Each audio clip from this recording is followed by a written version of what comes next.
just not to forget, today after lunch I will send to you by email the first set of the exercises and updated program of the course.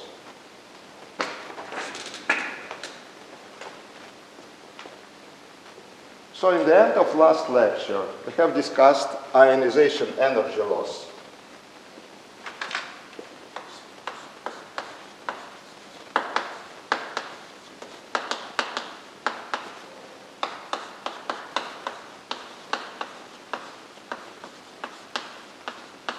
Which occurs when charged particle hits the atom and can knock out one of the electrons.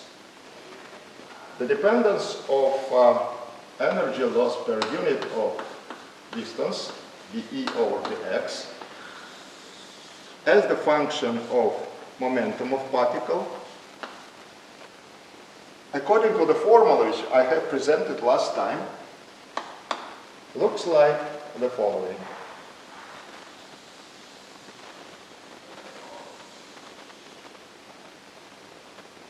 It has behavior like 1 over p squared at low energies. Remember, the energy loss is inversely proportional to square of velocity of the particle, and therefore it is inversely proportional to momentum of the particle. It reaches minimum somewhere around 3 masses of the particle. And then it has a logarithmic growth due to relativistic factor, which I haven't shown you, but this is something like logarithm of energy of the particle. This is a relativistic effect. So in non-relativistic region, we have increase of energy loss with decrease of momentum. Well, actually, let me write here also the mass of the particle, L squared. So this is precisely the combination which enters the formula for dE over dx. So here we have non-relativistic range, and this increase of energy loss in non-relativistic region. And this is relativistic region.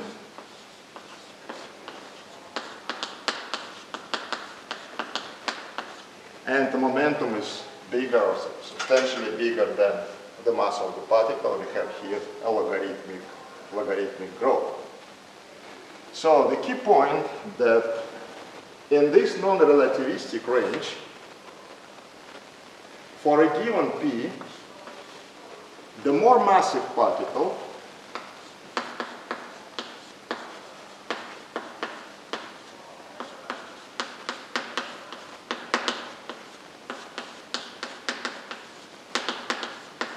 the bigger energy loss.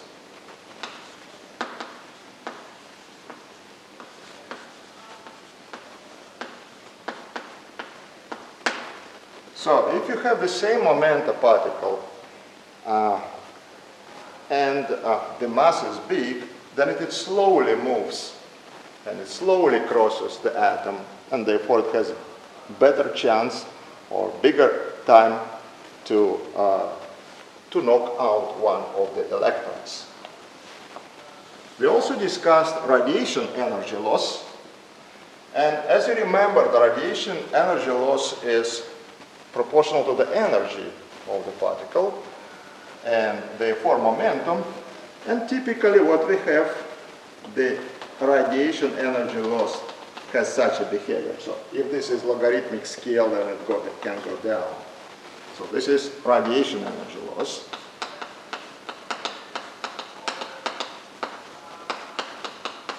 And there is certain energy at which these two energy losses become equal, and this is so-called critical energy.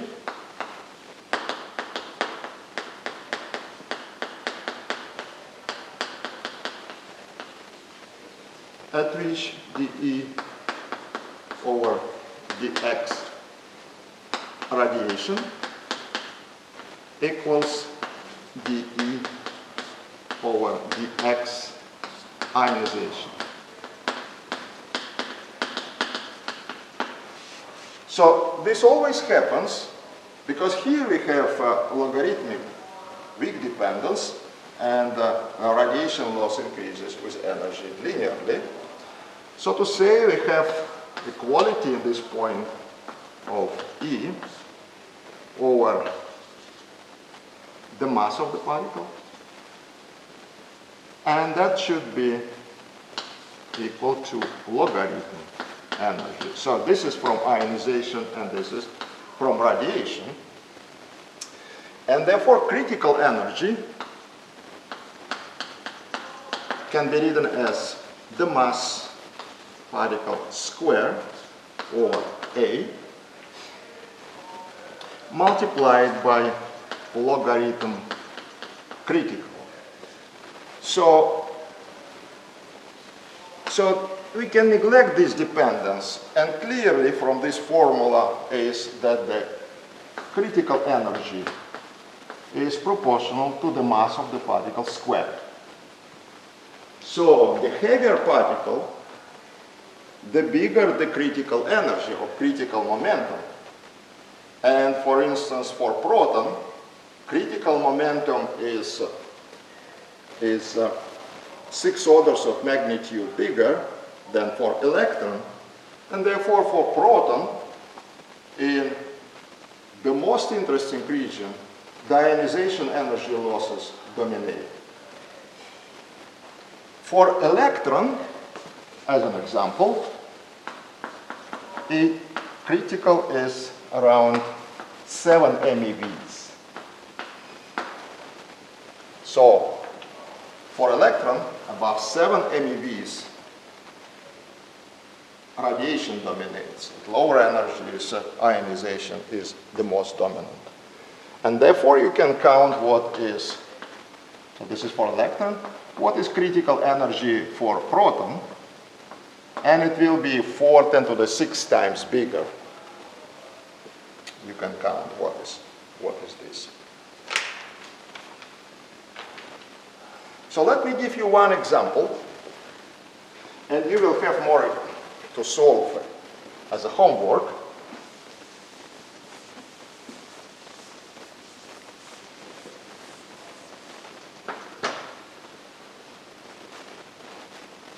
So let us take momentum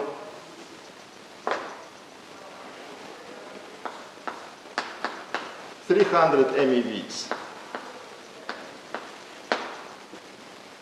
For electron, which has mass half MeV, this is highly relativistic situation.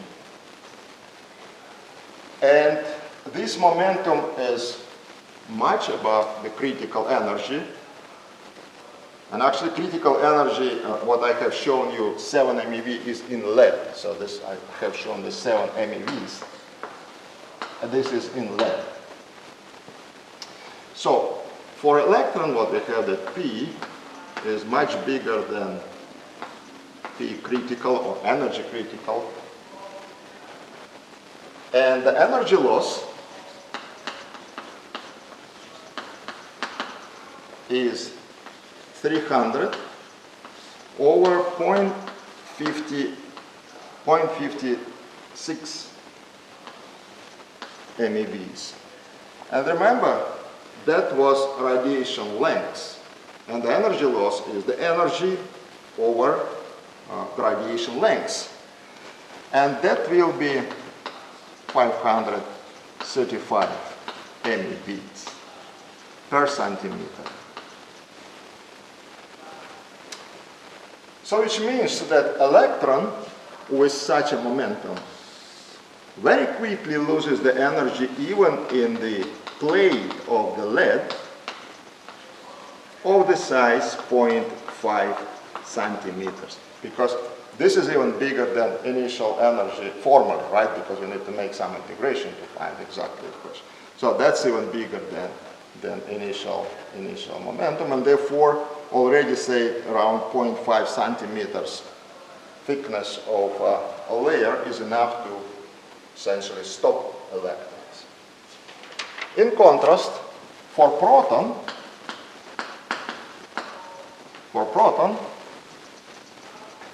with this momentum, we are in non-relativistic situation. Proton is non-relativistic. So for proton, we are sitting somewhere here, and remember the mass of the proton is around 1 GeV or 938 MeVs, which is 3 times bigger than this quantity. And so we are 1 order of magnitude below this minimum. So we are sitting for the proton somewhere here. And therefore, here, the ionization dominates. So this is radiation for electron, and for proton as ionization is the main mechanism of energy loss. And it turned out that dE over dx for proton ionization is 80 MeVs per centimeter. So there are measurements and there are tables for this dE over dx. And clearly even 1 centimeter of lead is not enough, and you need to take something like 4 centimeters of lead to substantially reduce the energy of the proton.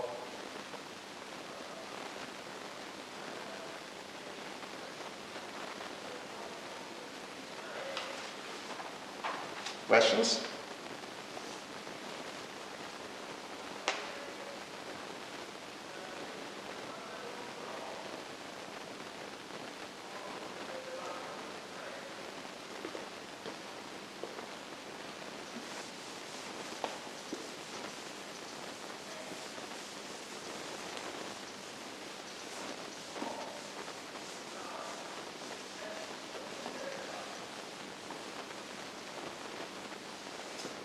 So let me summarize what we have learned about energy loss of particles.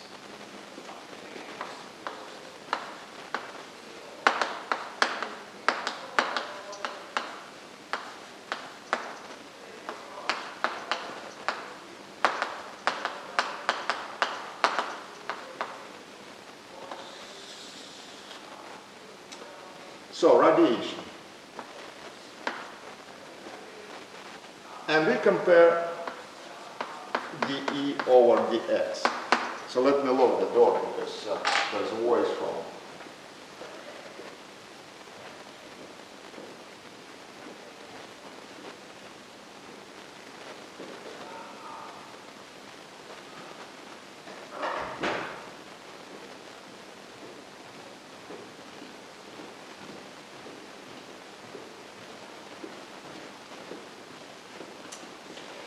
In the case of radiation, the energy loss is proportional to P, or energy, over the mass of the particle squared.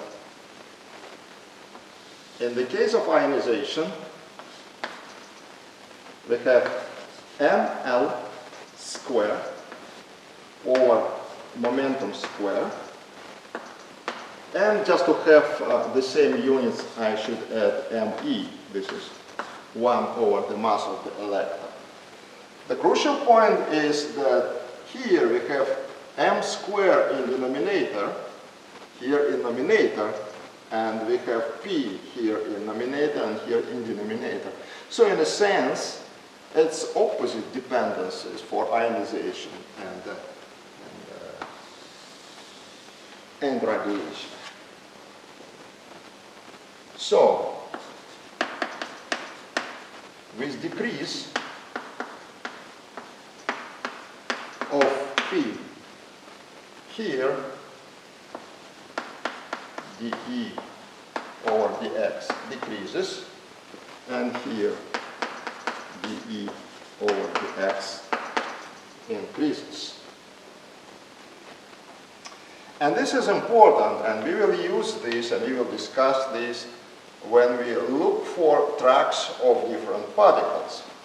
So, since the energy loss decreases, and particle, for instance, enters in this way, what happens is that it loses the energy in the beginning, and then the loss of the energy decreases, and therefore the track of the particle and the width of the track is proportional to dE over dx. Looks like this. So particle enters, first it has a very thick track, and then it becomes narrower and narrower. So this is a signature of radiation energy loss. In contrast here, particle loses the energy and the energy loss increases, and so you will have track of this type. So the width of the track, which is proportional to d over dx, increases.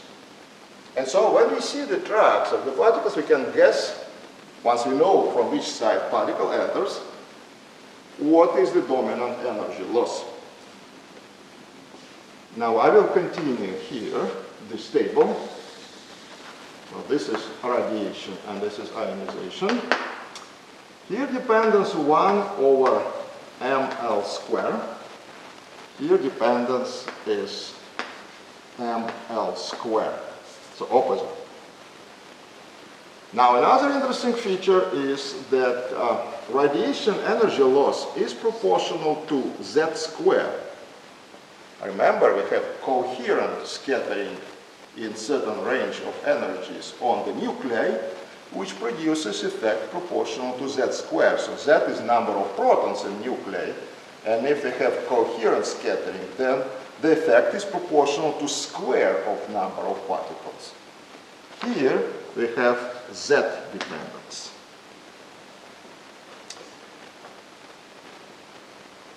And it actually comes from the fact, okay, so it happens in atom, and again in this energy range, the scattering on individual electrons is independent, and therefore the effect is proportional to the number of electrons.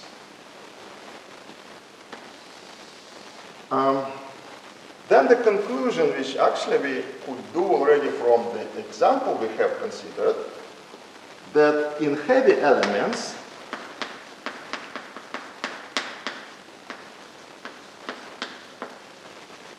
like lead or even iron, what happens is that dE over dx of electrons is much bigger than dE over dx of proton.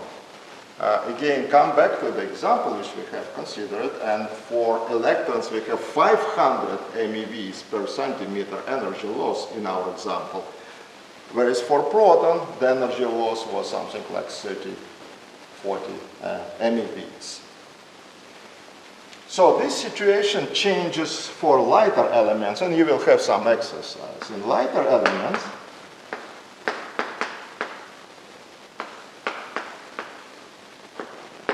like beryllium, for instance, which is, or even in, say, in oxygen, we have the situation when these energy losses are comparable. dE over dx for electron is of the same order as dE over dx for proton. Questions?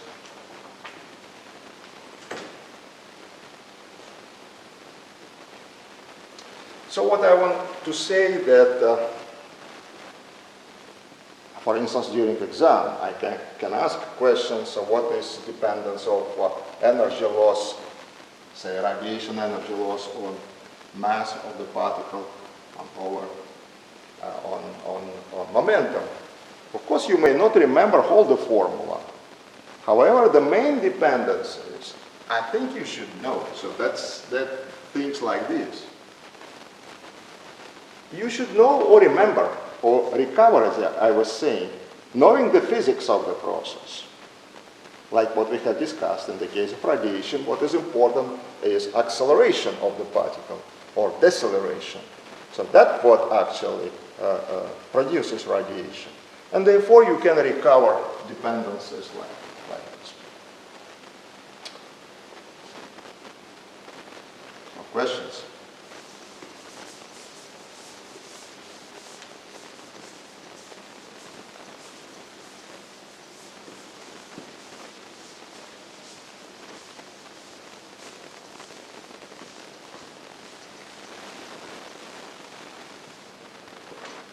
So I have mentioned already here the tracks of the particles and how the tracks width changes or thickness of the track changes. So when particle produces ionization, for instance, it's not enough to see it. So one needs still to have something or some additional effects which visualize effect of ionization. And we will discuss this when we will consider different discoveries of the particles. So we will switch the topic, ask questions, if you have. I have a question. In this comparison table, you said we have a C-square dependence on the coherent state. What happens in the coherent state? Well, right. So if it is in for ionization, we have incoherent because ionization is scattering on electrons, right? So what happens? Particle is moving and it knocks electron inside the atom and put it out. So here there is no coherence because you put out a single electron. And in the range of parameters we have discussed, it's incoherent process, and therefore dependence is like a Z.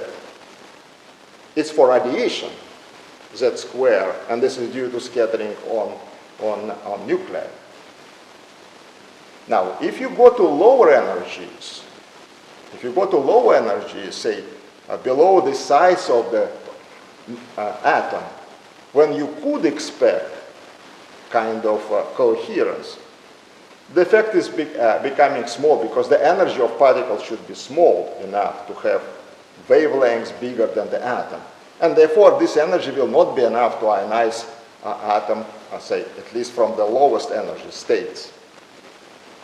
An atom looks like a neutral particle. So usually, when we are talking about ionization, so we are talking still about energies or wavelengths which are smaller or comparable with the size of the atom. And you have no coherence.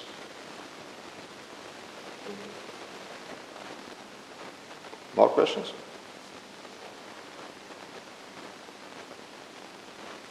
Okay, so next topic is Cherenkov radiation.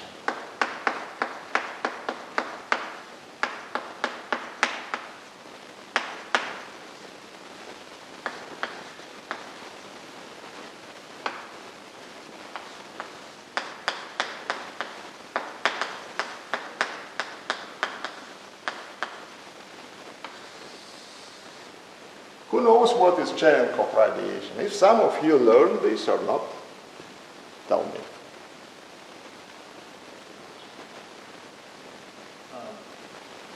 When the radiator moves at a velocity greater than the velocity of light in the medium, then it emits Cherenkov radiation. Okay, so if somebody else looked, because I'm trying to understand how detailed I should be in exposing this material. Okay, so what is this? This Cherenkov radiation is extremely important for various experiments and discoveries.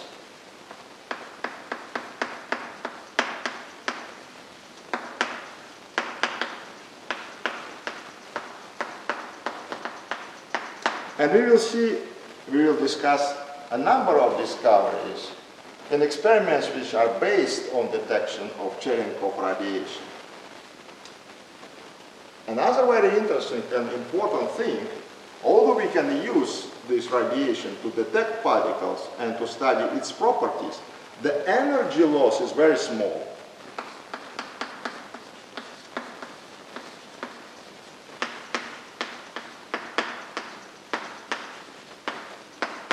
It's several orders of magnitude smaller than the energy loss on radiation or ionization. So if particle is moving in medium, it can emit this radiation, but mostly change the energy and loses energy on other processes. Emission of Cherenkov radiation is analogy of shockwave.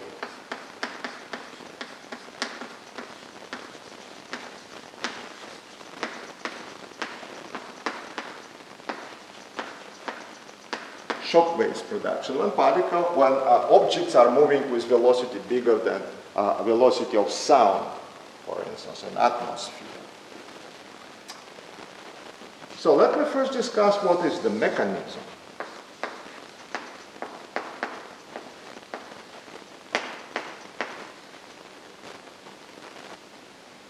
Cherenkov radiation is because of local polarization and depolarization of medium.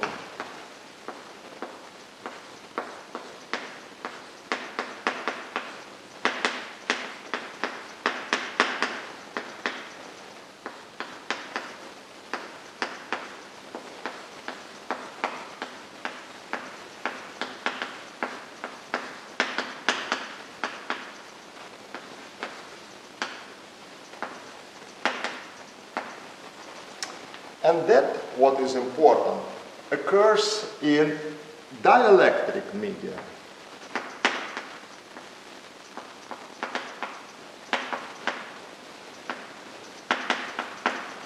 In which there is no current.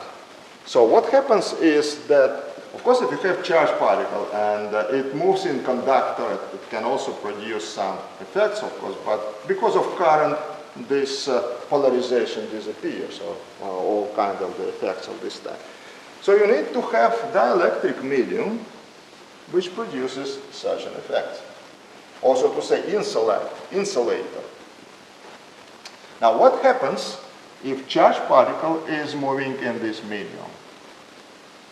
Suppose it is staying here, so it's moving, let's take the moment of time when it is sitting here, and this is charged particle, it polarizes molecules. And for instance, if it is particle with charge minus, what happens is that it polarizes molecules in this way that it's plus and this is minus. Let me write and then I will put something like that.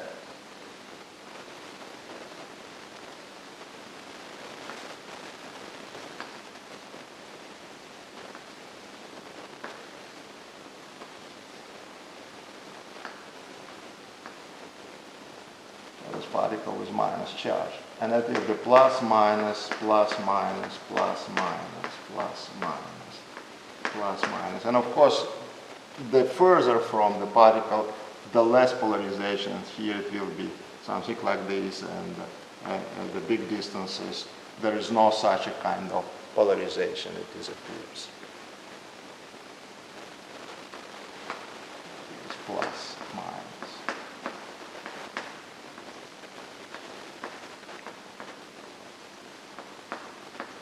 Okay, and the particle is moving in this direction.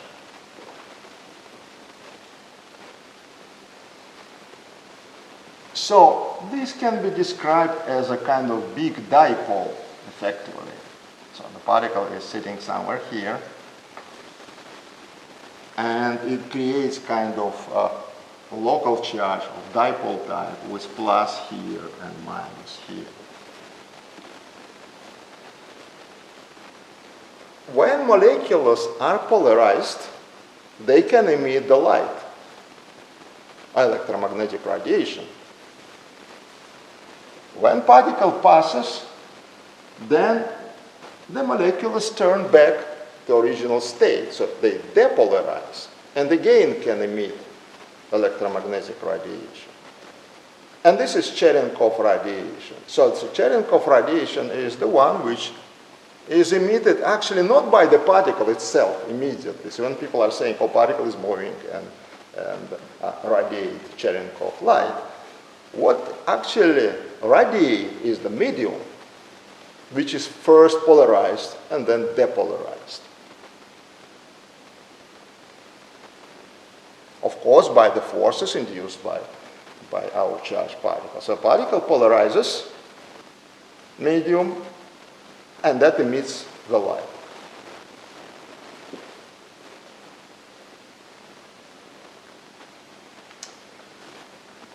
As you mentioned, one of you mentioned, that's not all the story. What is important that particle moves fast enough. So particle should move with velocity which is bigger than phase velocity of light. So it's phase, let me put here gamma and phase velocity. And this is group velocity of particle. So that's important condition, and I will discuss why this is important. So this is phase velocity of light, which of course in medium can deviate from velocity of light in vacuum, so there is no problem at this point. But not only this, we are talking here with phase velocity, not with group velocity, but with phase velocity of light. So this is velocity of particle.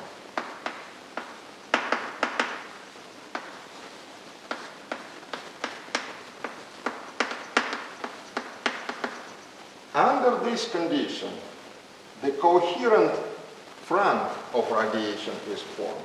So under these conditions,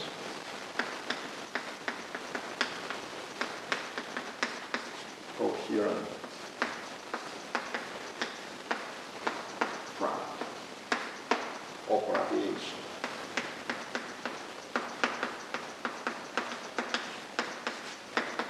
is formed.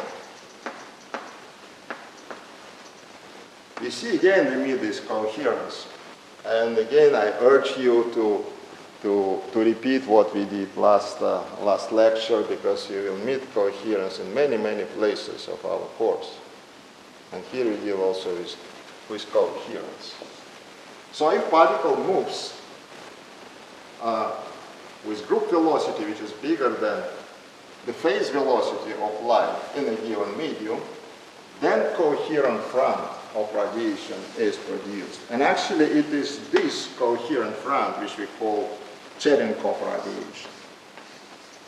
So it's not just polarization and depolarization, but it is when you form this coherent front. So it is this front which is called Cherenkov radiation.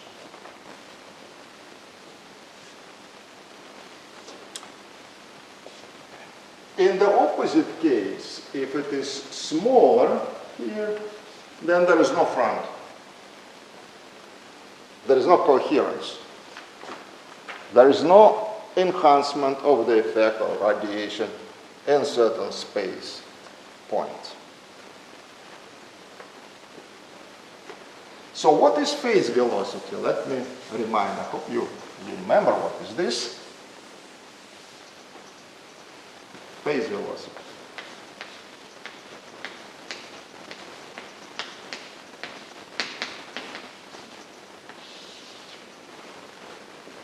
So let us consider plane wave in medium.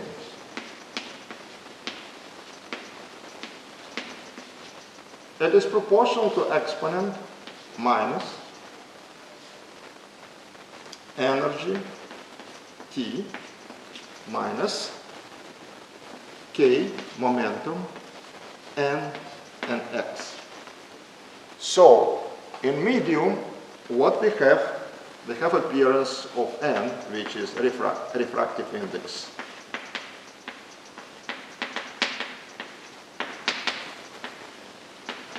Depending on medium, N can be bigger or smaller than 1, and in vacuum, N is 1. And so, therefore, we have usual standard phase, Et times K and X. And T and K are energy and momentum of radiation.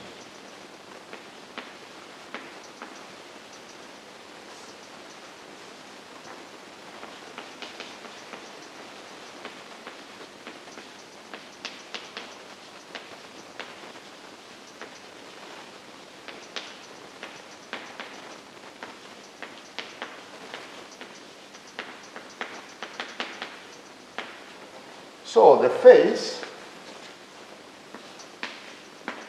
is Et minus K and X. And you see again here the phase appears, like in our example of last lecture. It's phase which you should take care of when you are discussing the issues of coherence or decoherence. So if you have emission from different points, and if the phases are random, then there is no interference effect, so it's just averaged out completely. And so coherence means that the phase or phase difference should have a certain value fixed. Then you have enhancement and a coherent situation. So I can write the wave in as something like this. Of course, it's a three-dimensional stuff. And then the phase velocity is velocity of motion of one of the points in this periodic profile. So that's what I have shown here. This is the plane wave, because in just projection onto a real plane. But what is really important for phase is motion of this point or this one. You fix the point, and everything is moved. You are following the motion of the same phase. So the phase is, say, pi over 2. This is, say, 0. This is pi. And you fix the point and you see how it moves. The whole story is that you have wave packet, and there is this periodic structure which is inscribed in the wave packet. So motion of the wave packet itself gives you the group velocity. So all this object is moving as a whole, and this is determined by the group velocity. Phase velocity is motion of kind of certain points in this periodic structure which is inscribed in the shape. Clear? So what may happen that group velocity is, say, velocity with which this point is moving. Phase velocity is this, so this is group. This is phase velocity. And they can be different. So what happens is that you have motion of the wave packet with certain velocity, and inside of this packet, these structures move. These periodic structures which are inscribed in the wave packet.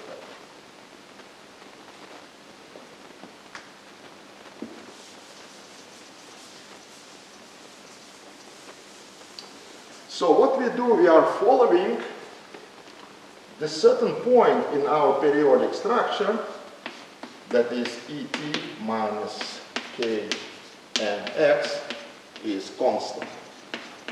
So we can take any point on this periodic oscillatory curve and to see how it moves. It doesn't matter which one, what it is. So from this we can get that X is Et over Kn minus constant over, we can write this what is precise. It doesn't matter. Now, velocity is dx over dt, and it will be E over K multiplied by N. And this is not the derivative, it's 0. The derivative is 0. So this is the phase velocity. And since we deal with light, then E over K is just 1, or velocity of light, and this will be N. Or since we are using C equal 1, then it will be 1 over N. So, the phase velocity is inverse over refraction index, or refractive index. And depending on medium, this N can be bigger than 1. For instance, in water,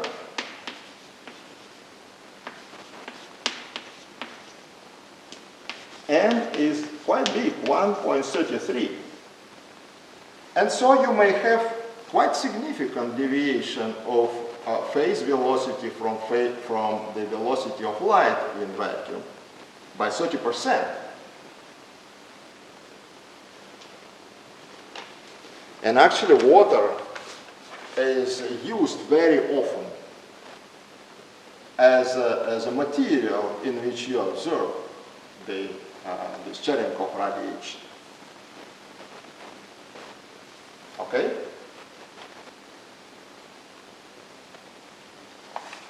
Good.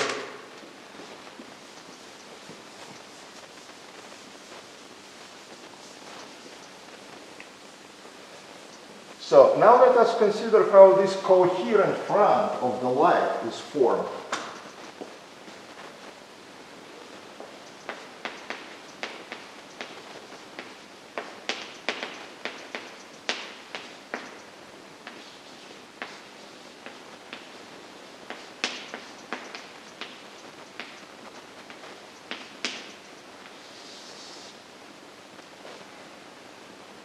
Suppose the particle is produced in the point x equals 0, t equals 0, and it propagates. And in the moment of time t, f, it is absorbed or stopped. And the distance then will be v particle multiplied by tf. So this is the point, this is coordinate, and this is x, f equals velocity of particle multiplied by time. The particle, when it was here, already started to polarize medium, and therefore from here already, from the initial point, the radiation is emitted, and at the moment of time, tf, radiation is somewhere here. So it's kind of spherical wave which is emitted when particle was here. By the time tf, the radius of this sphere is given by x gamma equals to v gamma tf. And since v gamma is smaller than v particle, we have such a situation that at the moment of time tf, particle is outside of this sphere of a given phase. So particle moves faster, and therefore although the light of a given phase is here, particle is further. It's outside of this radiation sphere. So what we can do, we actually can connect this final point. It's not nice. This with this one.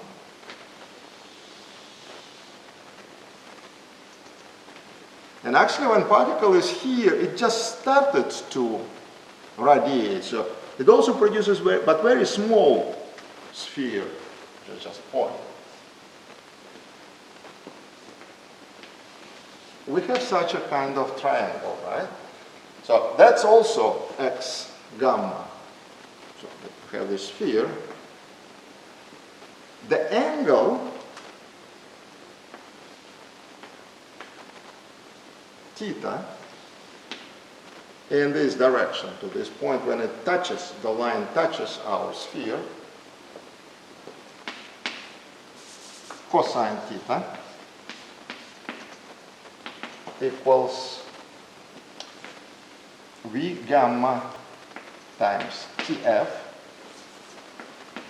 over v particle times t particle, times tf again, we have the same, that cancels, and what we have is v gamma over v particle.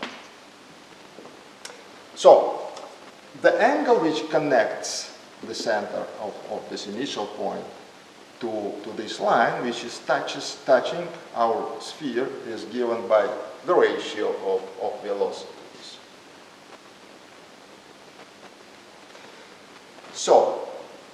this is initial moment. Particle was here in the initial moment. This is the final point. And of course, particle emitted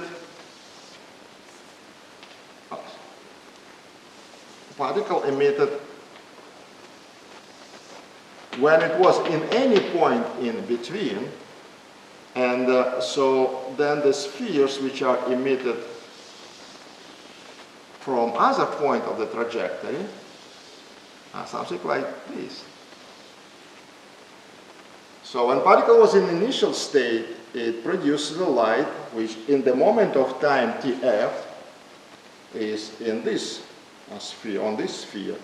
In the later moments, of course, the light has less time to propagate, and therefore the corresponding spheres are smaller and smaller radius. And in a final point, of course, it was not time to light to be produced and to propagate. So these different spheres correspond to emission from different points of the trajectory. So all this picture is for a fixed final moment of time. And the final moment of time we will observe these spheres which are inscribed in this cone. And the angle is given by the ratio of velocities. Questions?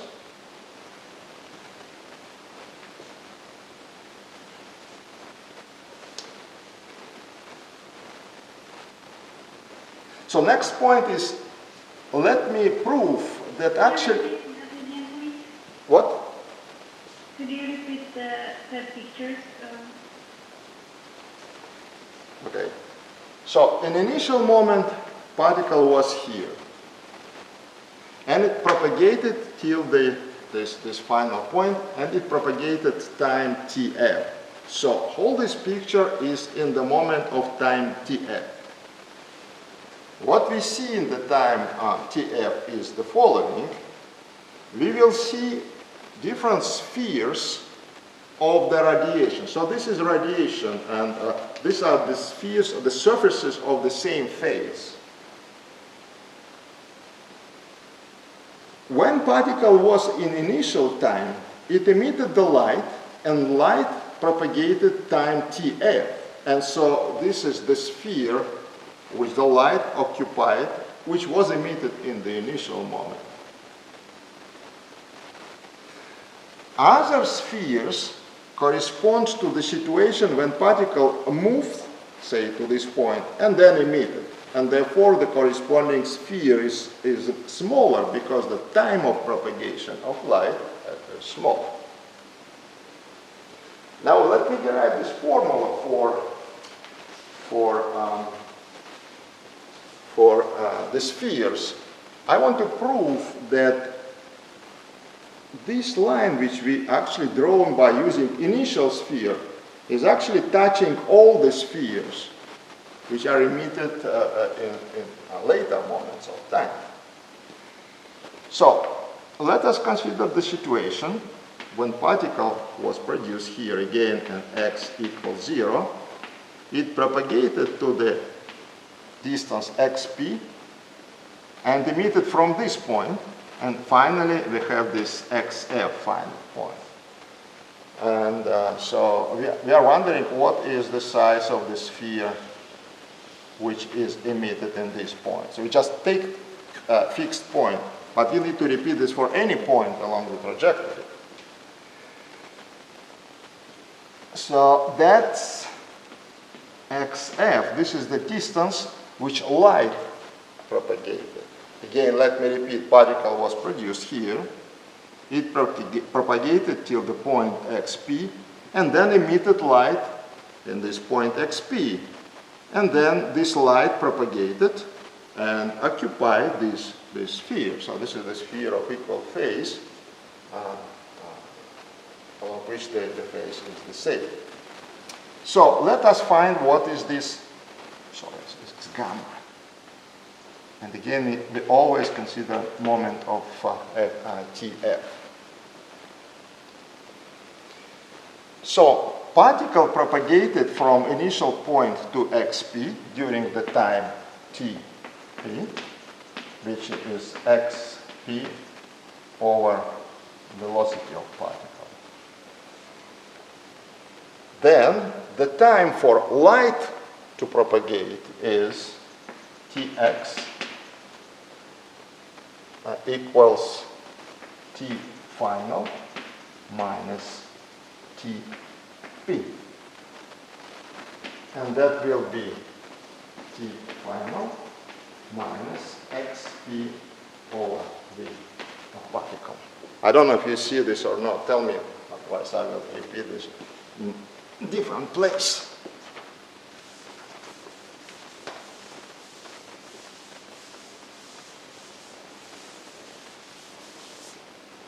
And therefore, xf, sorry, x gamma, so this is this distance, equals tf minus xp over vp and multiplied by v gamma.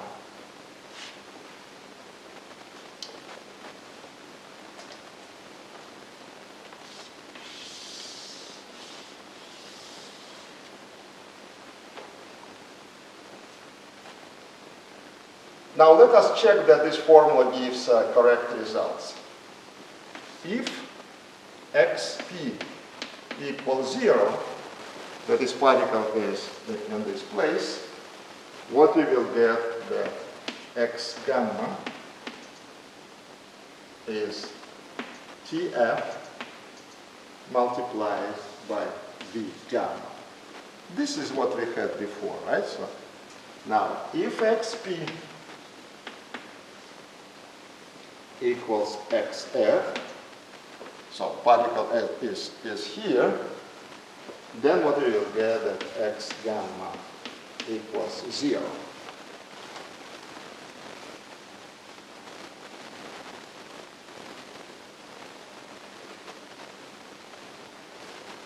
Right? Because if I insert it here, it will have xf over v particle, and this is precisely tf. And then it will cancel with the first one. So this formula gives me all these limits. But what is important that x gamma is a linear function of xp. And therefore, indeed, all these spheres will be inscribed in the same cone. So from here, I see that xf gamma is linear function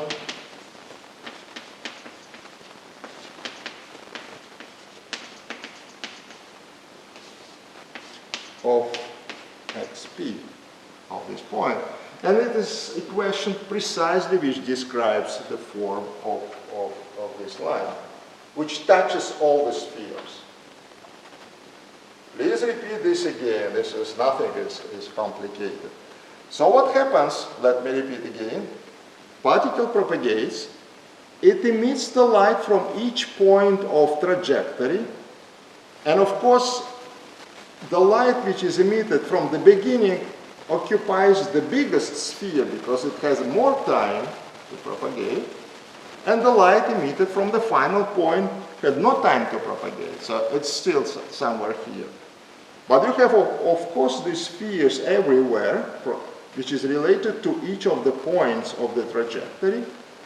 And this line is, in the distance of propagation is linear function of the distance along the particle trajectory.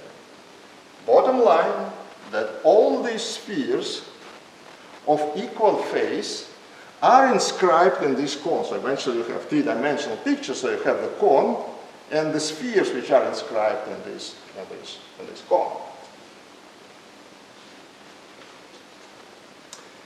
Now, if particle is absorbed here, it's created at x equals 0 and then absorbed.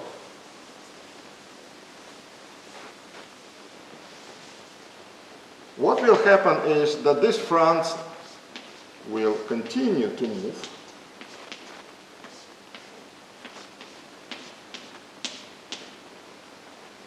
And so after some time it will be somewhere here, and that one will be somewhere here.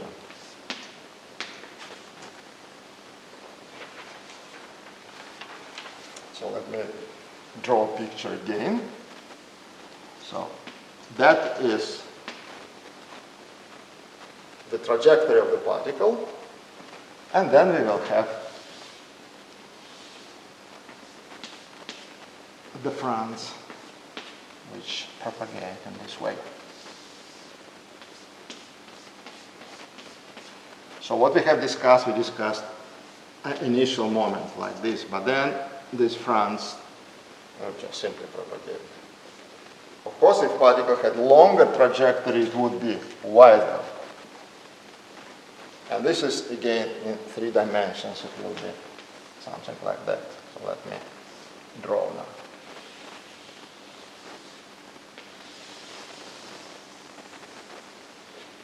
So this is what happened in 3 dimensions. So we had this cone, but now we are discussing the cone which is formed by these fronts which propagate.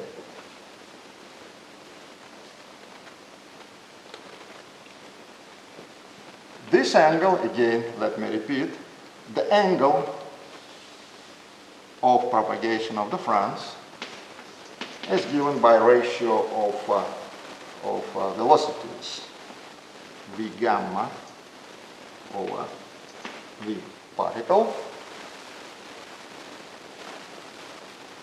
and that can be written as c over n. Remember, we had this formula for phase velocity of gamma over c multiplied by beta. So sometimes people are using beta for velocity of particle. So this is velocity of light, and eventually what we get is m multiplied by beta. So beta is velocity of particle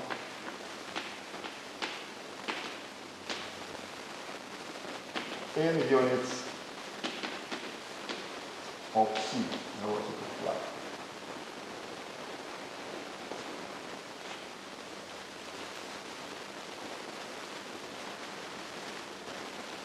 Questions?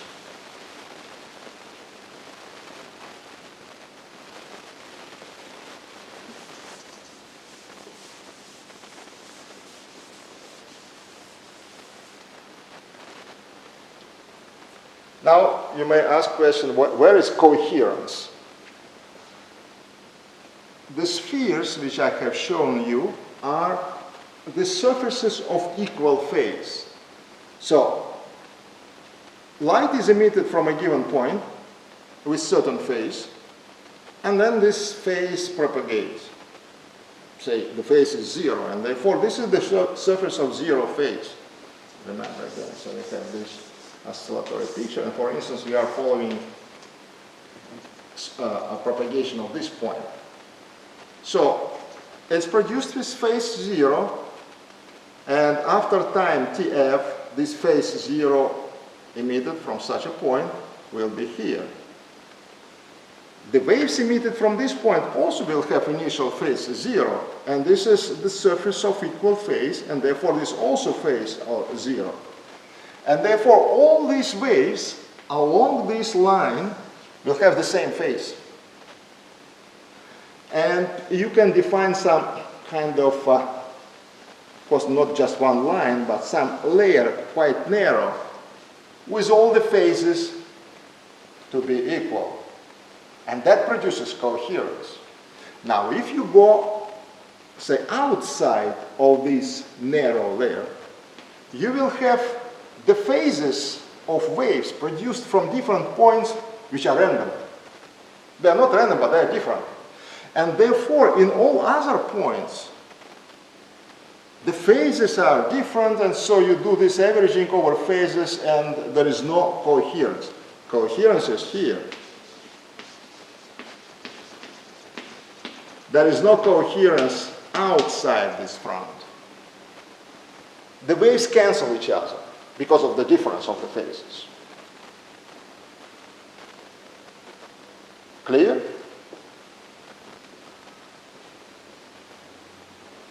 So these lines which I have derived are precisely the lines, or in fact this is also the cone, along which the phases of the waves emitted from different points of the trajectory have the same phase.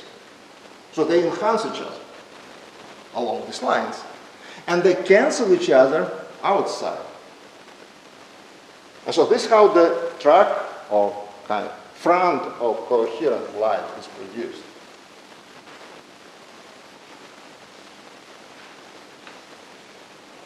This cone, you see, we discussed cone here, but there's also the cone in which these fronts are moving. Already after, say, particle absorbed, then these fronts are moving. And in three-dimensional picture, so they are moving in this cone. And this is what we call Cherenkov cone.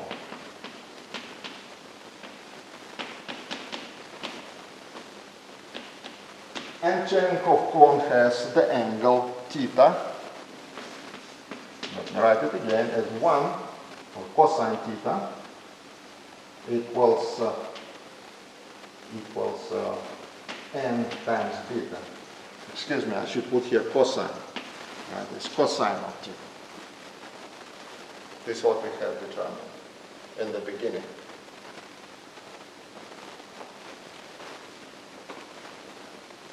Now what happens if the velocity of particle becomes smaller and smaller, then cosine increases, which means that theta decreases. And what happens is that if in the beginning you have the cone of emission of this side, and if particle continue to move and lose the energy, then the cone becomes narrower, the angle decreases, and even smaller. And then when velocity of particle becomes comparable with velocity of light, the cone disappears. So it kind of shrinks, and then radiation disappears. So I have such a situation when particle emits and loses the energy. So if there is no loss of the energy, then you have something like this. If particle loses the energy, still emitting Cherenkov radiation, then the cone shrinks and disappears. In this case, cosine theta is converging to 1. And therefore, theta goes to 0.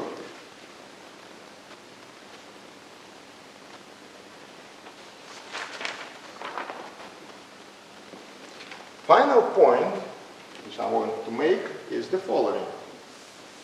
What happens if velocity of particle is smaller than phase velocity of light? So let me again reproduce the picture. So now we are discussing the situation when V particle is smaller than V gamma phase. So particle was here, and after some time, Tf, the sphere of the light emitted from the initial position was like this. So I'm sorry, it's not very spherical, but you can kind of write it more accurately. So the sphere. So this is the light again in the moment of time Tf. The sphere which occupies a given phase. But now, since the particle moves slower than this phase, it will be somewhere here. Not here as it was before, but inside the cone. And particle which is sitting here will emit something like this. When it was here, it emitted something like this. Okay? So what we will have here we will have spheres which are inscribed one into another. And of course, there is no front here formed. So a particle sphere, it was, so the picture is like that, like this. So the spheres of the light emitted from different points of the trajectory are occupying these spheres which are inscribed one into another. And no front of equal phase is formed here.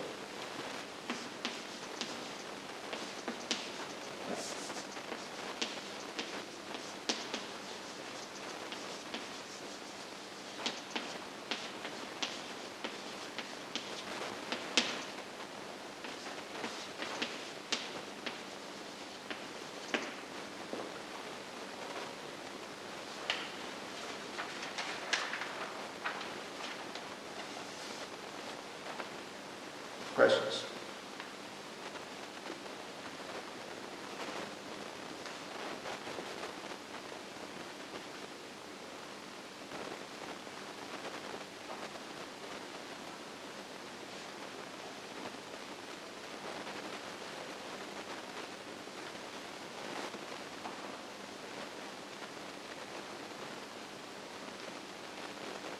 So, just don't confuse, we are discussing two cones. One is the cone, original one, in which these spheres are inscribed. And another one, cone formed already by this front when it started to propagate. Okay, let me say a few words about the energy, about frequencies of this Cherenkov radiation, or energy of photons which are emitted. So what we have discussed so-called Huygens construction. So we just described for time being the waves, right? So and in quantum theory then we go to particles. So waves should be considered as the amplitudes of probability to find particle in a given space-time point if we are in configuration space. So we can jump from this wave description to the particle description. And when people are talking about Cherenkov radiation, they are talking about photons with certain energy, and they count what is the number of photons emitted a given particle. And we can talk also about the energy of these gammas. So spectrum.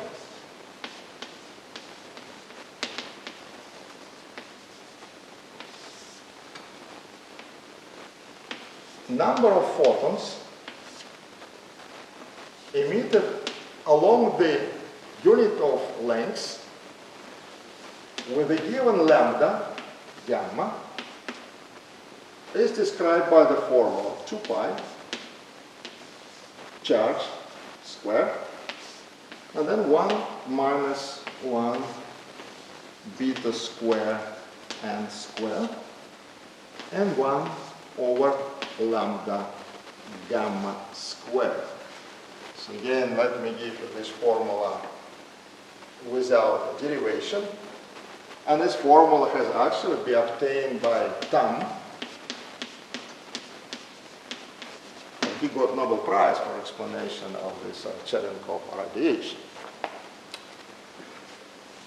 So what you see here is the following.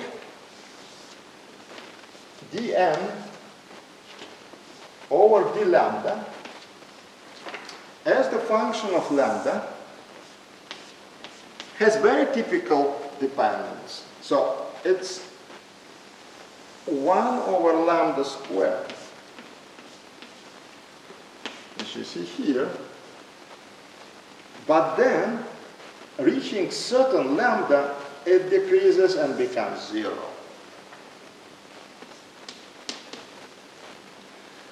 And this behavior due to this thing.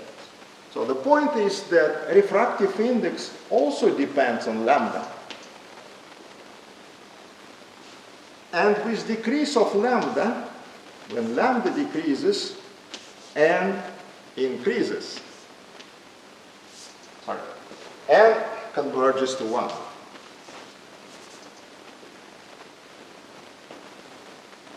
And when n becomes 1 over beta, then this coefficient becomes 0.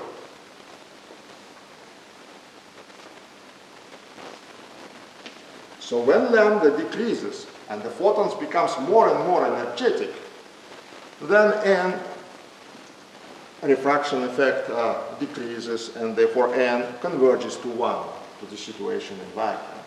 And so at some point, this n becomes 1 over the velocity for a given velocity. So beta again, this is velocity of particle. This is what they also denoted p. So this is double notation because in the literature people are using beta, at least in this framework. So what happens is that first we have 1 over lambda dependence, and then because of n dependence on lambda, you have such a situation, and this is lambda when we have at this point when n equals 1 over beta.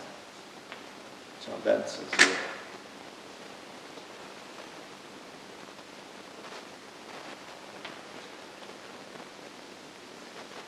This is kind of what you have. The spectrum is mostly in the high energy part, or low lambda.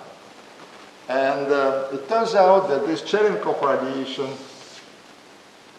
in this point is blue radiation. So it's close to ultraviolet.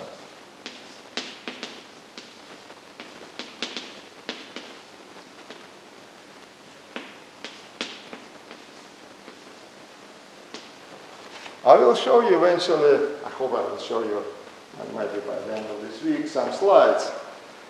And it's amazing pictures when you have blue shining, so you have water, for instance, and some sources of electrons, like in atomic reactors.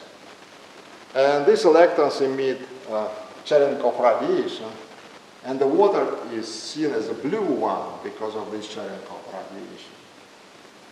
You can see all this radiation.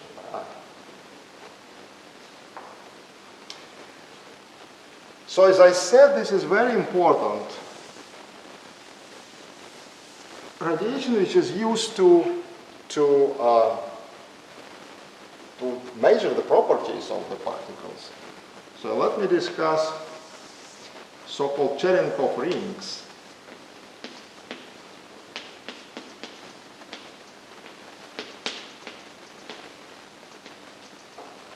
Suppose you have some volume of water, like Super Kamiokande experiment. If somebody heard about Super Kamiokande and Kamiokande experiments. So this is precisely big water Cherenkov detector.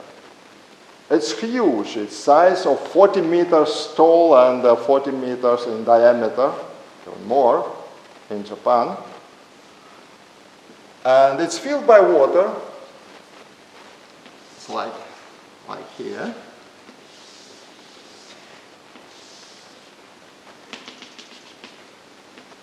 And on the walls of this huge detector, there are thousands of photomultipliers. Some detectors which can actually detect the Cherenkov light. I will explain this later. Suppose particle is propagated, is produced and propagating inside the detector, and it's filled by the water. And it emits Cherenkov light. So let me put it here. And as we discussed, it emits this Cherenkov cone, so which is kind of three-dimensional, of course. So you have light which is emitted in this way and in this way. And if you look at the surface, so let me put it in this way. So if particle propagated in this way, then what you will see projection of this cone, something like this.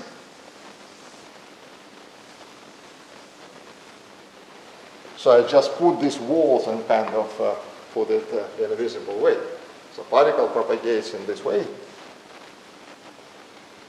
and emits the radiation in this cone, and therefore detectors are covering the surface, which are inside this cone, so they give the signal.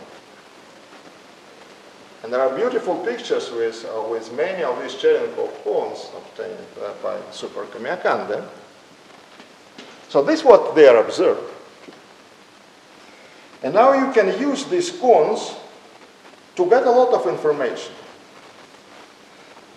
So you can measure what is the length of trajectory, right? Because that determines what is the width of the cone. Length of trajectory.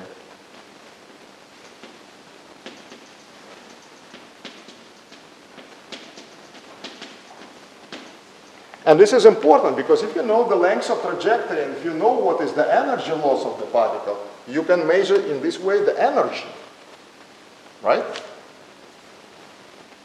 Also the brightness of the cone reflects the energy. You can measure direction of trajectory because this is what you would get if you have particle propagating perpendicularly. But if particle has some inclination, then instead of this picture, you would see something like this.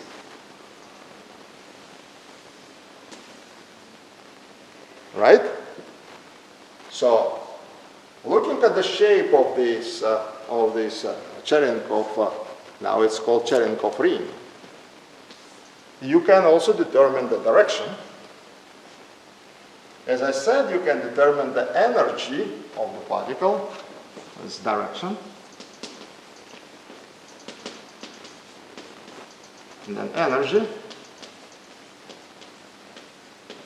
And energy can be determined in various ways, but one of the ways is that you just measure total intensity of your Cherenkov ring. What is the energy which is released here? So you can restore what is the energy. And not only this, you can make some identification of the particles, which is extremely important topic, identification.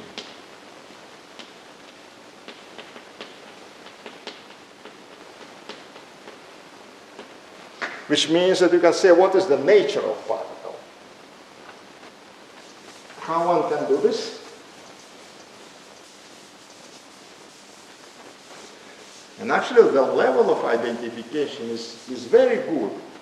With 95% you can say what is this electron or muon, for instance. Electron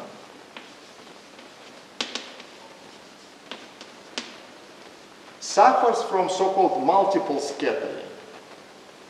So electron, when it propagates, its trajectory is not just straight, but it's like this, because it's light particle, we have discussed. So in electric field of medium, it can deviate. And since it's light, the acceleration is big and deviation is like this. And therefore, it emits the cones from different parts of the trajectory which are directed a slightly different way. And therefore, what you get eventually, not a sharp structure. Well, by the way, you know that the size of this ring can be several meters. It's not a small stuff. The light fronts propagate. So in the case of electrons, you have smooth borders. There is no sharp borders, because you have kind of overlap of several rings or several cones which are at different slightly angles. So you have something like smooth or diffuse, what is considered diffuse rings. And that testifies for multiple scattering.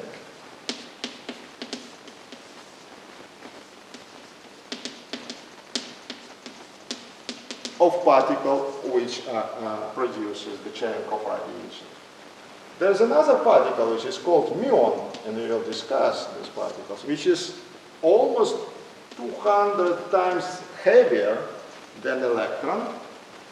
So the mass of the Muon is 200 of the mass of the electron. It's a heavy particle, and it suffers less multiple scattering. It just flies without significant deviation of the trajectory.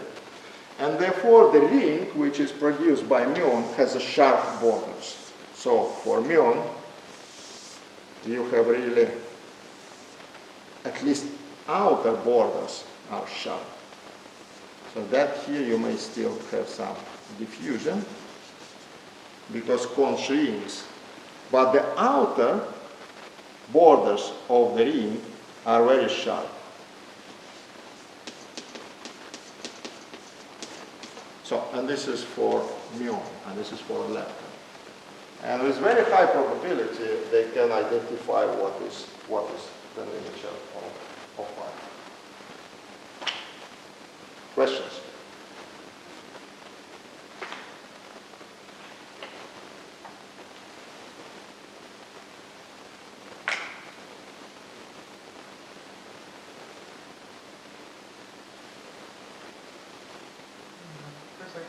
Can you hear about the second ring that you This ring again? I'm not in the Cherenkov ring about the right. So which one?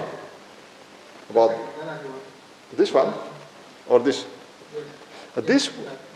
Yeah, so this one you will see when particle is propagating perpendicularly to the surface.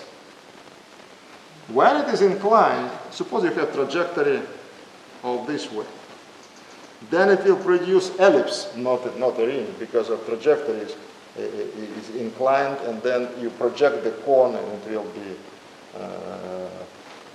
not a ring, but it will. So that testifies that particle trajectory was not like here, perpendicularly, but it was like that. And then produce ellipse. Okay, thank you. One question, Professor. In the last, the Muon, the shining that we measured in the outer regime is sharp. But Yeah.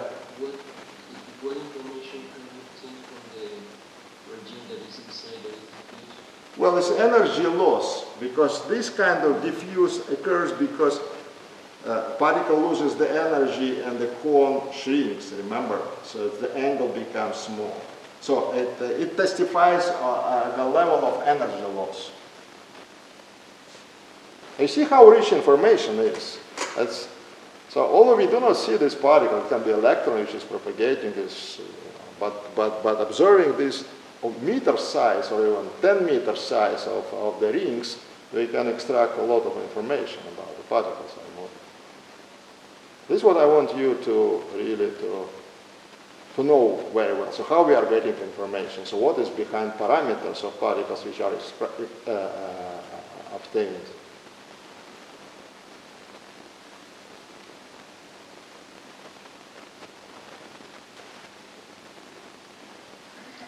I have one question. Mm-hmm. Using chemical ring, we can state particles. We can have, We can state particles, no, or just using a chemical ring.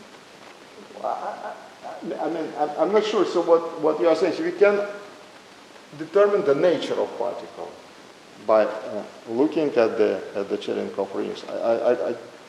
Sorry, please repeat the question again. I can't hear well. Using Cherenkov ring, we can just obtain some information about particles, or we can state particles. Yes, sure. This is what I'm saying. I will show you the many pictures, real pictures from the detector, and so you will see many pictures of this type or that type and that type. So what we can say what is the energy of the particle, if it is electron or muon. So we can say what is the length of trajectory. So we can conclude what was initial energy and the energy loss.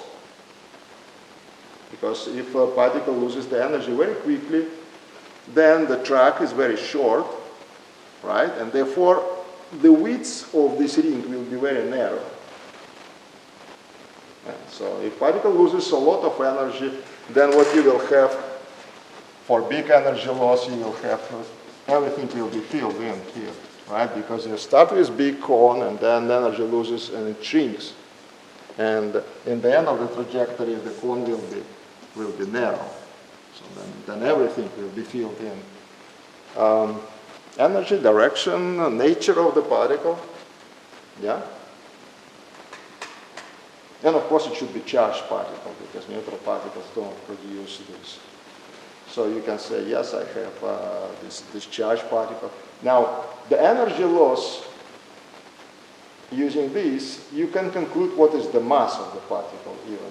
So when we are saying here about this multiple scattering, this is for light particle, this is for heavy particle, and level of this diffusion or diffuse ring can tell you about the mass of the particle. Mass of the particle, charge, energy loss, many things.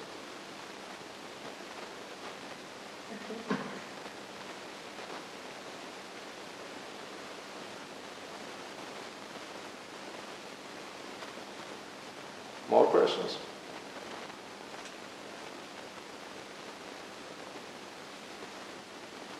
So, next lecture, let me just announce. It was some small part which I had no time to explain today. Particles in magnetic field, but this is simple, right? So it has a lot more radius, motion, and so magnetic field is very often used in various experiments, and that will be the end of this part on interaction of particle with medium and the fields, and then we will start to discuss discoveries in cosmic rays. Okay? Then see you after tomorrow.